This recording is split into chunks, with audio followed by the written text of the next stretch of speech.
नमस्कार साथियों, जय श्री कृष्णा।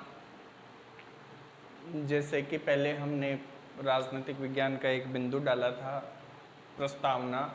उसी प्रस्तावना को लेकर के उसमें जो शेष रह गया था, यानी 8 से 9 बिंदु बनते हैं इसमें। तो जितने बिंदु हमने पूर्व में कर लिए उसके आगे की बात आज हम इस वीडियो में करने वाले हैं। यानी जो शेष प्रस्तावना के विषय में अगर कोई चर्चा बची है तो वो देखना है हमें। तो आज उन्हीं बिंदुओं के आधार पर, यानी बात थी अपनी प्रस्तावना, संविधान की जो प्रस्तावना है इसके बारे में चर्चा करेंगे। इसके लिए जो विवाद हुए प्रस्तावना के विषय पर, अब तक जो विवाद हुए, उन विवादों में न्यायालय ने अपने जो मत दिए। तो पहला बिंदु तो ये देखेंगे, प्रस्तावना के विषय में, प्रस्तावना के विषय में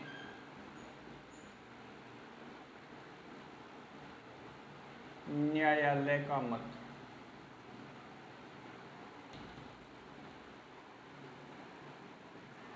प्रस्तावना के विषय में न्यायालय का मत। दूसरी बात करेंगे कि न्यायालय के मत आने के बाद में इसमें एकमात्र संविधान संशोधन हुआ है। प्रस्तावना में होने वाला,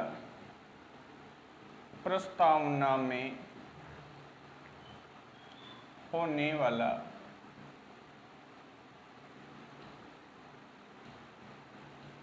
एकमात्र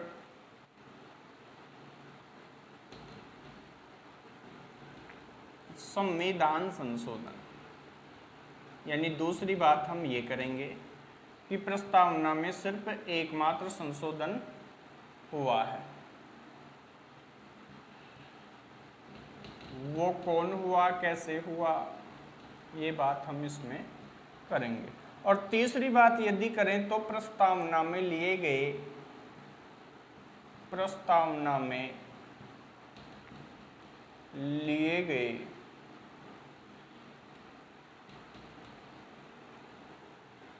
प्रमुख शब्द, यानी प्रस्तावना में कौन कौन से शब्द कौन कौन से देश से ग्रहण किए गए हैं, ये देखेंगे। अब देखिए, प्रस्तावना के विषय में न्यायालय का मत। पहला बिंदु है न्यायालय का मत।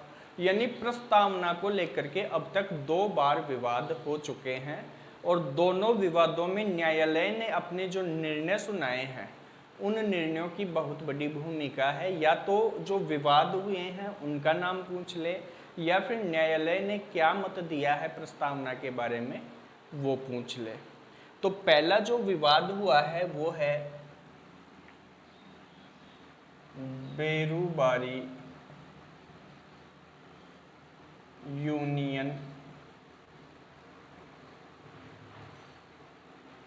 मामला। ये हुआ 1960 में। 1960 में इस मामले के अंतर्गत न्यायालय ने जो अपना निर्णय दिया, न्यायालय का निर्णय वो ये था कि प्रस्तावना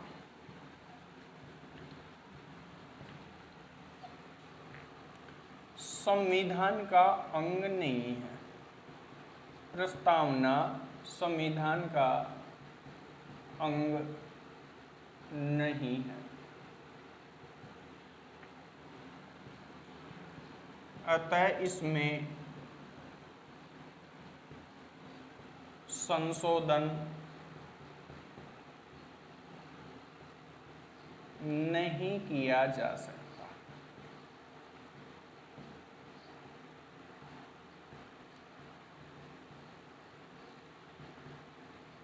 ध्यान देना, जो बेरूबारी यूनियन का मामला था उसमें न्यायालय ने अपना मत दिया कि प्रस्तावना संविधान का अंग नहीं है, अतः इसमें संशोधन नहीं किया जा सकता। यानी इन्होंने प्रस्तावना को संविधान का अंग ही नहीं माना। तो बेरूबारी यूनियन एंड एनक्लेव जो मामला था उसका जो निर्णय है ये मोस्ट है। यानी 1960 तक की ये बात है कि इसमें संशोधन नहीं किया जा सकता, तो संशोधन होगा ही नहीं। और अपना जो नेक्स्ट बिंदु है वो है होने वाला एकमात्र संविधान संशोधन। तो संविधान संशोधन तो हुआ है और ये कह रहा है संविधान संशोधन हो ही नहीं सकता, कब तक, 1960 की बात है ये। तो इसके बाद जो दूसरा मामला आया वो देखना है।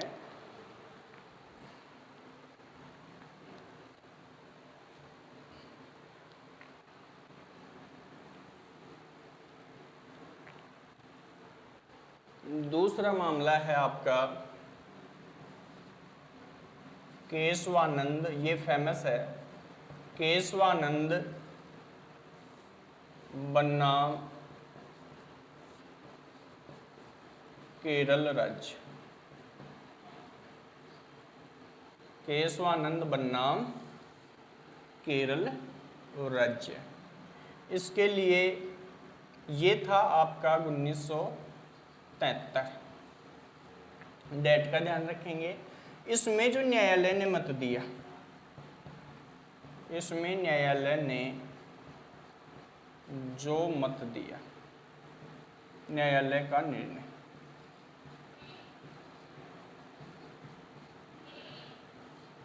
न्यायालय का निर्णय, और न्यायालय का निर्णय इसमें इसने केशवानंद भारती में न्यायालय ने माना कि प्रस्तावना संविधान का ही अंग है, संविधान का ही अंग है और उसमें संशोधन हो सकता है, बट एक कंडीशन लगा दी कि प्रस्तावना के मूल ढांचे में परिवर्तन नहीं होगा, कि प्रस्तावना के मूल ढांचे से कोई छेड़छाड़ नहीं होगी, कोई छेड़छाड़ नहीं होगी।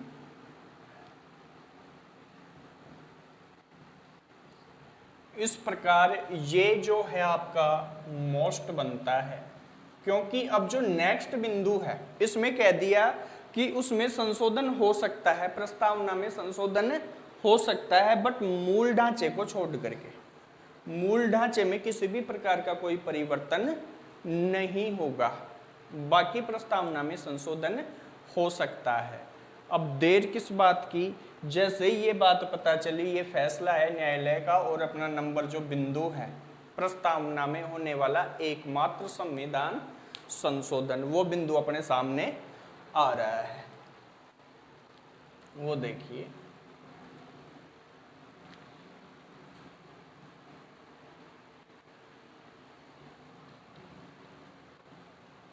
ये बिंदु है अपना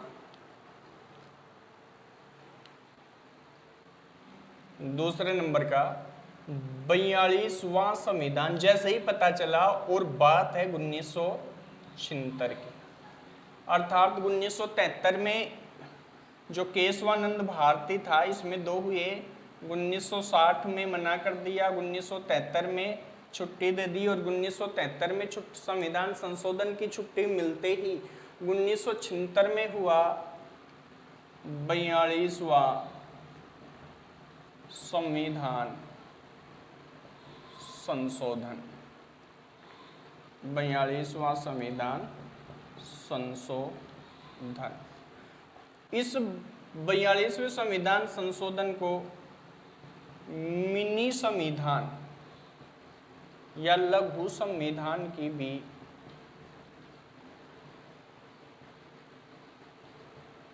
संज्ञा देते हैं।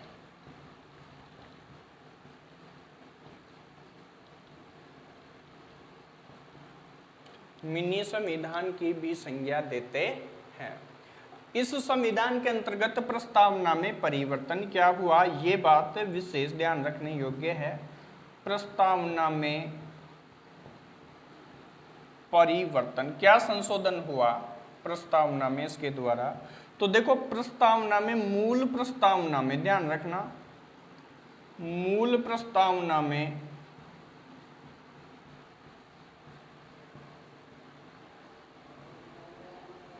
85 शब्द थे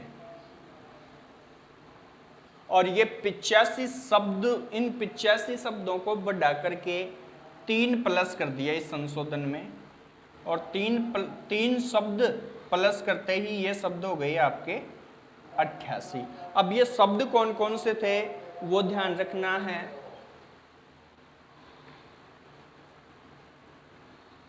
पहला शब्द था समाजवादी, ये मोस्ट है आपका। दूसरा था पंथ निरपेक्ष, और तीसरा शब्द था आपका अखंडता। ये मुख्य काम ये था, समाजवादी, पंथ निरपेक्ष और अखंडता। इस प्रकार से जो 85 थे वो बाद में जाकर के कितने शब्द हो गए, 88 शब्द हो गए। अब ध्यान रखेंगे कि इसके बाद बात करें तो जो प्रमुख शब्द है प्रस्तावना में लिए गए तीसरे बिंदु की, तो वो देखेंगे हम।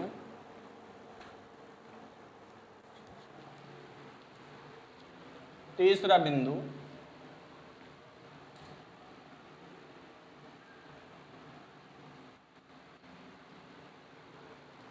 सामाजिक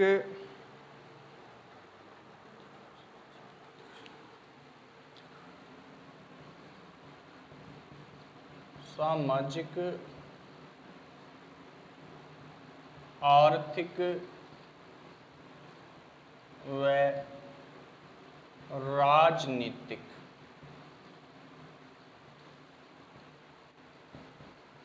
न्याय। 3 शब्द हो गए। देखो, तीसरा बिंदु चल रहा है अपना प्रस्तावना में लिए गए प्रमुख शब्द, यानी हम कुछ और बातें यहां से सीख सकते हैं कि प्रस्तावना में लिए गए जो प्रमुख शब्द हैं वो आपके हैं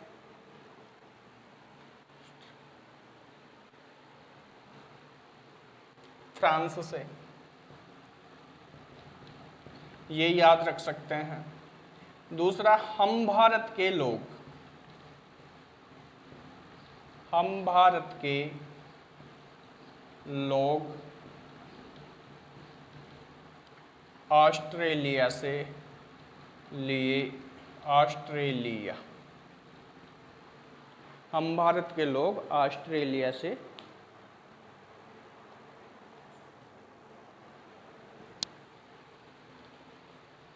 ऑस्ट्रेलिया से।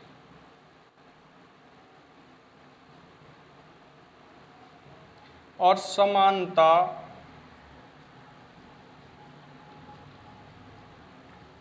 व भ्रातृत्व, ये लिए गए हैं आपके फ्रांस से, फ्रांस से ये लिए गए हैं, सॉरी, ये तो फ्रांस से, और ये राजनीतिक न्याय आर्थिक ये सोवियत संघ रूस से, ये ध्यान रखना। ये 3 शब्द तो लिए गए हैं रूस से, हम भारत के लोग लिया गया है ऑस्ट्रेलिया से, और समानता व भ्रातृत्व शब्द लिया गया है फ्रांस से। इस प्रकार से संविधान की जो प्रस्तावना है इसकी मुख्य जानकारी, यानी प्रस्तावना के शब्दों को छोड़ करके, जो कि आजकल विभिन्न प्रकार के विद्यालयों में प्रतिज्ञा की भांति बुलवाया भी जाता है, तो एक बार प्रस्तावना को और देख लेनी है। और प्रस्तावना के विषय में ये जानकारी मुख्य रूप से याद करने योग्य है। आशा है कि आपको 1 से 2 बार देखने पर याद हो जाएगा। जय हिंद, जय भारत।